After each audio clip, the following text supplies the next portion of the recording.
Pemirsa, terima kasih Anda masih bersama dengan kami dalam Berita Papua. Dan bagi Anda yang baru saja bergabung bersama kami, akan kami sajikan kembali 3 berita utama kami di hari ini.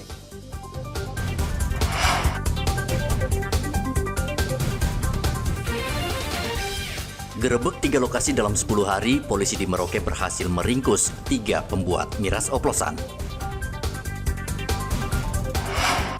Ribuan tentara ikut upacara peringatan Hari Ulang Tahun TNI di Merauke dan Jayapura. Polisi siap mengawal pendistribusian logistik pilkada hingga ke TPS.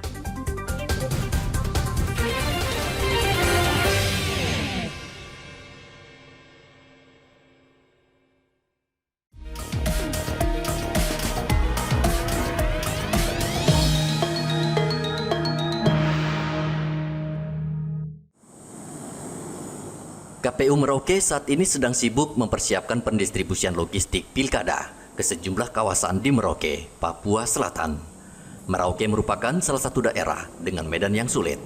Bahkan di beberapa kawasan sulit ditembus, apalagi dalam kondisi cuaca saat ini yang tidak menentu. KPU Merauke akan berusaha keras agar logistik sampai ke lokasi pemilihan dengan cepat dan tepat waktu. Tentu ini juga menjadi tantangan berat kepolisian, khususnya Polres Merauke yang bertugas mengawal logistik pilkada hingga sampai ke lokasi. Kita memetakan untuk daerah dalam hal ini tempat pemungutan suara yang ada yang aman, ada yang rawan, dan ada yang sangat rawan.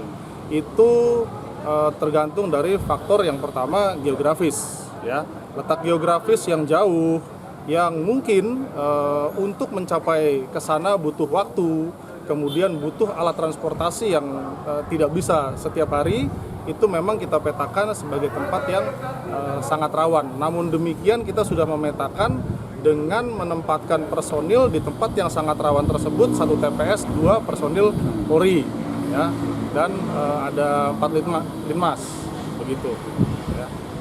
Dan tetap kita juga mengantisipasi apabila di tempat yang sangat rawan atau di tempat rawan tersebut kemudian membutuhkan suatu perbantuan, kita sudah siapkan. Jadi tidak semua anggota Polri berjaga di setiap TPS. Tetap ada anggota yang siap untuk mobile dan gerakan-gerakan taktisnya nanti.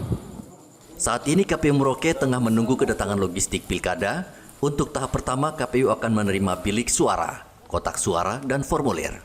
Kabupaten Merauke terdiri dari 179 kampung yang tersebar di 22 distrik dengan 416 TPS. Dalam pemilu lalu, KPU mengalami kendala pendistribusian di 10 daerah tersulit, antara lain distrik Kontuar, Waan, distrik Imam, Padua, dan distrik Okaba. KPU Merauke berharap pendistribusian logistik pilkada kali ini berjalan lancar dan aman. Muhammad Ridwan melaporkan dari Merauke, Papua Selatan.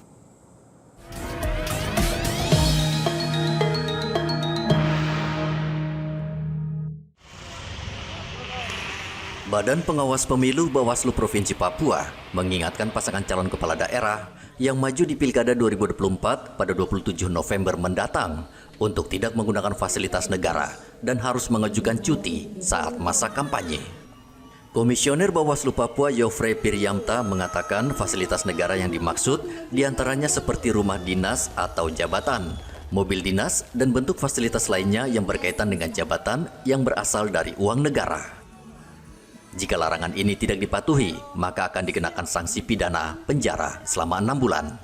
Yang mana sebenarnya karena di beberapa kabupaten itu ada muncul berkaitan dengan keterlibatan anggota DPRD kabupaten yang secara aturan itu diminta untuk melakukan tidak masuk dalam tim secara tersurat. Itu pejabat negara diminta untuk melakukan cuti, menyampaikan cuti ketika melakukan kampanye. Selain itu juga didapati dalam catatan pengawasan kami itu ada pemasangan alat peraga di tempat publik, di kantor distrik, itu di Supiori. Lalu di Kerom itu juga sudah teman-teman Bawaslu Kerom sudah mengeluarkan surat imbauan kepada beberapa instansi di Pemda Kerom berkaitan dengan keterlibatan beberapa ASN dalam proses kemarin pendaftaran dan juga penetapan pasangan calon. Dan ada juga berkaitan dengan penggunaan kendaraan berplat merah, ya, dinas milik kepala kampung, dan teman-teman Bawaslu sudah melakukan klarifikasi terhadap kepala kampung bersangkutan. Rupanya ada kekeliruan anaknya yang menggunakan, sehingga kemudian diingatkan kembali, diimbau kembali, sehingga itu. Saya pikir berkaitan dengan pengawasan itu.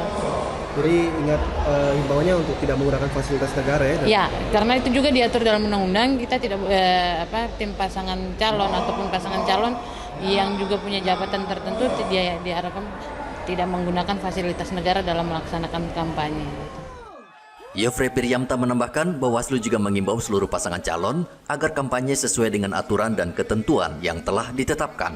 Pasangan calon kepala daerah diharapkan memasang alat peraga kampanye atau APK di lokasi yang diperbolehkan. Pihaknya tengah mendorong perlibatan aktif masyarakat dalam pengawasan pilkada, sehingga pelaksanaan pemilihan kepala daerah dapat berjalan dengan aman dan damai. Dari kota Jayapura, Papua, Hendra melaporkan.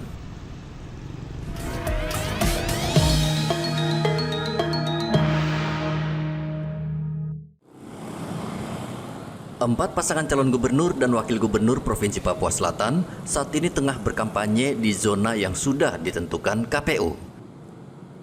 Selain mengatur zona kampanye, KPU Provinsi juga mengatur durasi kampanye bagi setiap calon sesuai kesepakatan dengan tim sukses.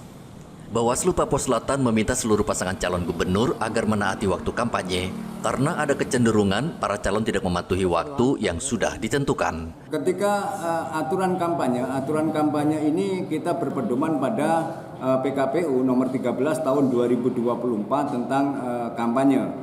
Di dalam kampanye tersebut kami melihat bahwa ada kampanye dari beberapa, mulai dari kampanye pertemuan terbatas, pertemuan tatap muka, dan nanti rapat umum. Yang dari PKPU tersebut kami melihat bahwa yang tercantum untuk jadwal kampanye itu terutama adalah pada saat rapat umum.